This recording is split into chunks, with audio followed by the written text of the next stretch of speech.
to that. That's lovely. Because they don't get any government assistance. It's all by donation. Yeah, it's lovely. Right now they have, I don't remember how many individual apartments there are, but it's valued at like $3 million, and it's paid for. Yeah. That's amazing. What the people do is when they are getting some kind of assistance, or they got a part-time job or whatever, for the time they're staying there, they give 30% of their earnings to the shelter. And then when they are ready to go out, that money is sitting there for them, for whatever they might need for a new place, or if they need money to get into an apartment, whatever it might be, that's set aside for them. It's amazing. I've got a question, and I'm not sure which one of you would best address this, but people, when they present at a low barrier shelter with severe alcoholism, they're going to need a medical detox. What percentage of people come to you needing medical care for either their alcohol abuse or their addiction? I had I had the unique opportunity to spend 3 days getting up at 6 o'clock in the morning, waiting in line at Hooper to get an alcohol bed, and we never got it. And so, I mean, it was a few years ago. I don't know if there's more alcohol beds available, but I know it's incredibly hard. In fact, I just spent $2,500 on a credit card and took them out to Dakota and Tiger. But how do you stop the cycle when they're coming into a low barrier shelter, when what they need is not a bed, they need a medical bed? Yeah, that's a really great question, and you know, as Clay was saying before, you know, unfortunately, the need outweighs there's more demand than supply where we're at right now. At Hooper, we have about 2,300 admissions a year, and it's almost 50-50 alcohol and opiates right now, and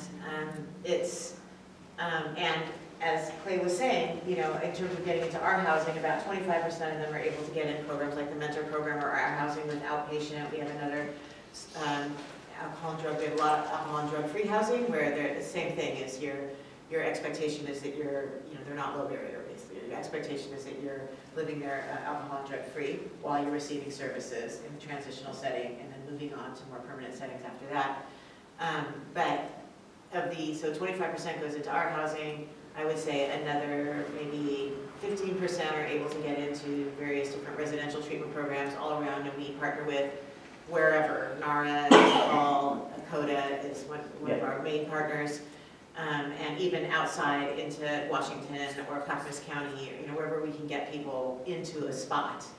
And then another maybe, I'd say 30% or so are able to move into other agencies that have a similar model with, like Bridges to Change is one. They're an amazing organization, and they're growing as well. They've got homes with outpatient treatment embedded in it, so it's not quite a residential treatment program, but you have housing with peer support and treatment. And then the rest of them are referred to places, but there might be a wait list to get in. So we send people to shelters to wait to get a treatment bed. We send people, Portland Rescue Mission actually takes quite a few because they have more a little bit of program as well as just shelter. But there's just simply not enough capacity in the community to support the need of people who are really wanting to move forward on a recovery path. And in Hooper, we have an initiative which we've been working on for the past year or so, and we've actually made a little bit of inroads into, and we're continuing to leverage our community relationships with other providers to try to figure out how to solve that problem. And that is that everybody who comes to Hooper who wants a recovery path will get it the first time. And so we've opened up capacity so far in about, I think it's about 82 is the last time, just in working with our community partners, 82 more spaces that includes housing and treatment in some variation, whether that's a residential bed or outpatient treatment plus housing or whatever. And then we're building on 122nd and Burnside. We're building a clinic.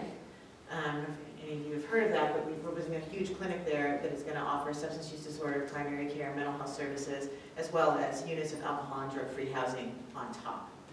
And so we're hoping to, you know, so I think our agency is a remarkable agency. I'm actually really proud to work there, that takes that core mission of ending homelessness, really one person at a time, and then figuring out what array of services, whoever that person is, remember complicated, right? Everyone needs something different. So how do we meet that need by providing enough diversity of services that everybody has something? And we're gonna, I think, continue to grow those services as we move forward. But the long and the short of it is, unfortunately, there's just more need than there are beds. I was going to say that I could take one more question, but I think you're probably going to want to hear from Jay. Because Jay could probably provide some immediate help for a number of people. I have just a quick question. Do you all help recently incarcerated people that are hitting society? Do you help them at all, or? We do. We have housing, and we refer to those clients as our reentry clients. Oh, okay. And so we have a number of people who come through our programs. They are put in a tough spot, quite frankly, in terms of when they come into our housing, they're given 90 days, and they need to find housing and they need to find a job. And fortunately, we do pretty well with finding them jobs because it's kind of a good low, there's a low unemployment rate right now. We can find people jobs, but you can imagine getting a good job is difficult when they run background checks. So they've got that up against them, and housing is even harder. We've got 3 guys right now. They've all been working for quite a while. They've been great. But we can't find housing for them. And so we do provide services, but they are some of our most challenging clients. The most challenging clients we have are mothers, because they've got kids, and finding them a job where they won't have to find daycare on the weekend, which is really hard. It's not just finding like an adult male a job, it's trying to find a woman who's got a job, and we're trying to get them jobs at $18, $19, $20 an hour so that they can jump over what we call the benefits cliff. If they don't make that much money, it's easier to stay back in here where you're going to get your child care and everything. So we work really hard to get them up to that point. And we're really successful at it, but it's, like I said, it's a tough. Can you give me a job, dude? So anyway, like I said, I really kind of want Jay to speak a little bit because he's got some services I think that could help some people immediately. So yeah, I'm Jay McIntyre. I'm the business director for Clean Start. I've been with CCC for 10 years, and when I started with CCC, I was receiving services, and I started in a training program similar to Lifeline. So like Karen said, when they're in the mentor program, they're getting outpatient treatment.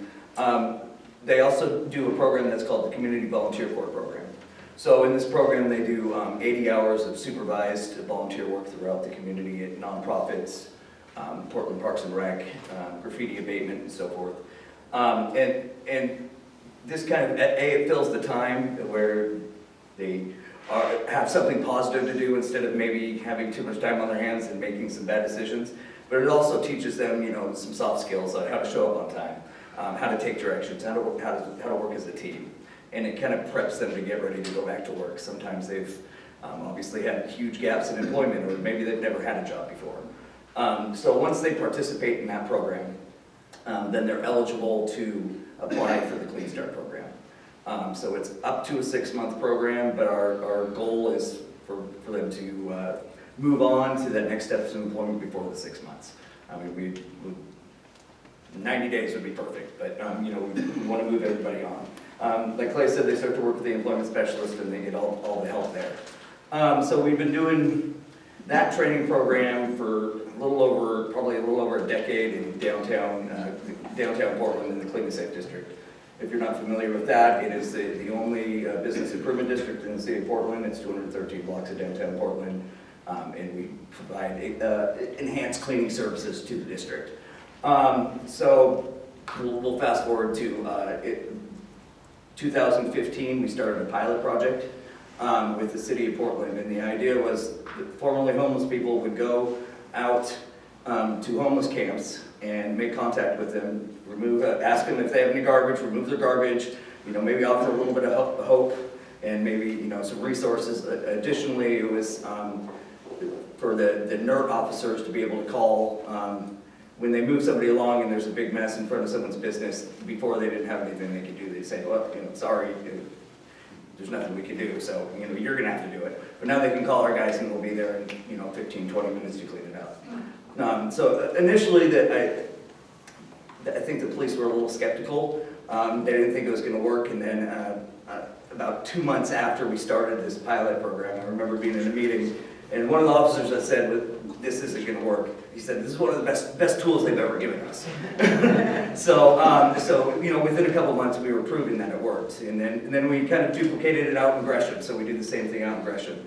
But at the beginning, we were only in central precincts, so it was, you know, downtown, lower east side, and so forth. And there's obviously issues everywhere else too. So in 2017, the city finally funded another 2 trucks for us, so now we have one in each police precinct. You know, they're solely in the precinct. So what do? You know, so they, like I said, they clean up abandoned homeless camps. They go to active homeless camps and make contact with them and hand the people out bags. We use blue bags, and they're directed to only put garbage in the bags so we don't take their property. And we'll come back and pick it up at a later date. You know, and then so there's 3 ways that we decide where to clean. There's we get a lot of calls from the dirt officers to go to a place and clean up. We also get calls from P-Bots, abandoned autos, when they're towing RVs and cars that have too much stuff around them, then we will remove that before they tow the car. Additionally, I don't know if anybody's familiar with the Report PDX, or track it system through the city of Portland. So anybody can report a campsite, trash related to a homeless camp, through the city's website, which is Report PDX. There's also an app that you can use. And then the city forwards all those to us. We divvy them out to all the different precincts, and then they go to those the next day. And then they're able to address that mess. They're able to address maybe it's just someone camping, because that's a lot of times people, that's what they want that person moved. And that's not really what we do, but we can go and address any, you know, livability issues, needles, garbage, that sort of thing.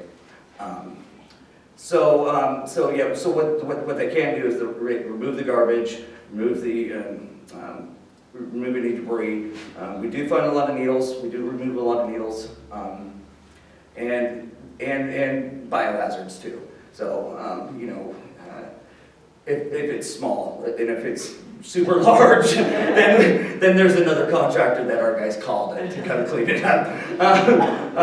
But it seems to be working really well. A couple things that our guys don't do is they don't take people's property.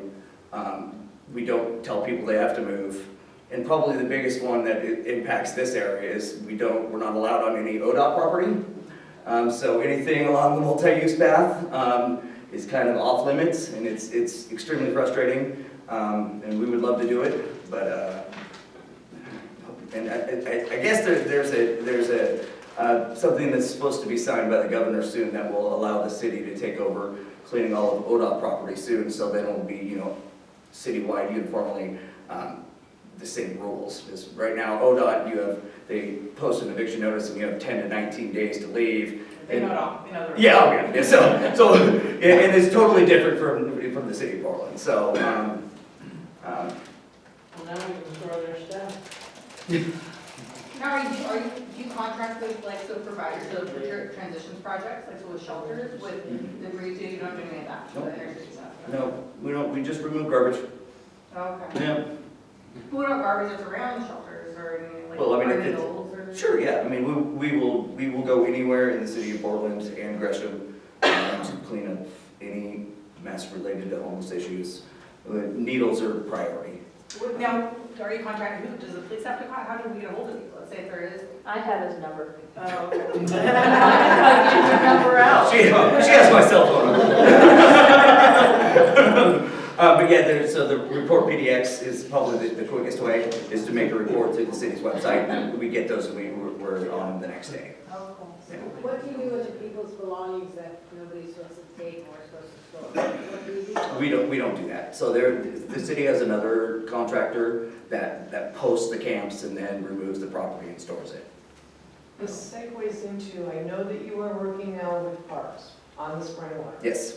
What is your scope of cleaning and picking up on the spring water trail? Sure, so, recently it's been every Thursday, we're starting it. Yeah, I know. Yeah, I'm so, watching for you. I'm standing and watching. we will pick up any garbage on the trail. Again, we won't remove property. Okay. If they're missing something, please let me know and I will make sure they get it. Oh, it's not missing. I'm wondering how far off of the asphalt your people go to pick up the garbage. Because what I'm finding with the same campsite, obviously abandoned, but obviously an abandoned filthy campsite. Sure. 3 Thursdays in a row, it didn't get cleaned. Okay.